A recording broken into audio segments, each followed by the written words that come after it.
kí ni ó fa kí wọ́n máa tako Islamic market? Kọ́lọ̀ kó ṣàánú wa.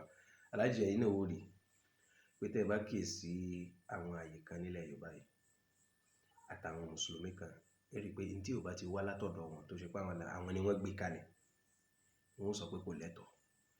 Pàápàá jùlọ tó bá ṣe pé nǹkan náà ó láṣeyọrí lọ́dọ̀ àwọn èèyàn tó tún wá jẹ́ pé àwọn ọ̀tá wọn ni wọ́n invent kìíní àwọn tán ìgbà tí wọn.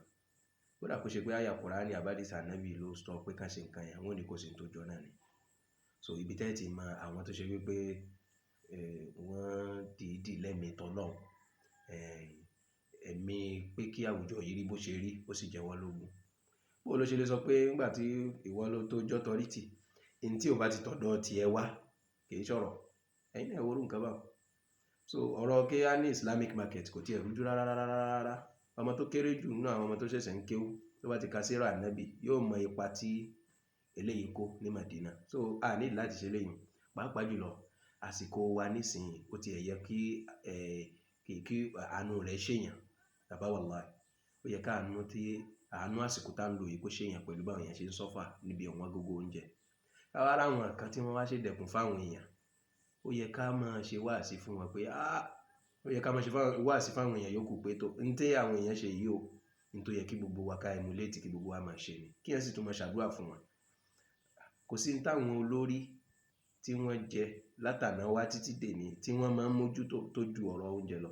Kí ni tí ó máa ń mójútó láyé tiẹ̀?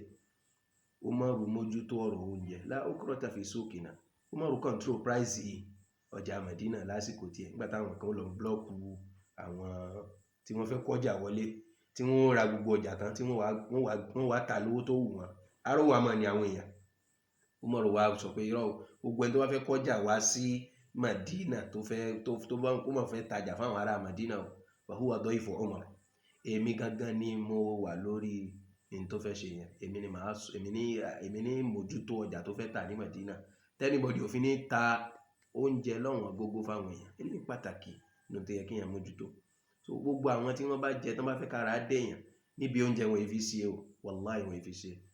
So tá bá rí àwọn èèyàn kan tí àwọn dúndú pé tó ká ní Islamic market tó ṣe pé àwa la ní sẹ́tọ̀rọ̀, àwa la ní ìkápá lórí ọjà náà táwọn èèyàn fi ní máa ní àwọn èèyàn lára.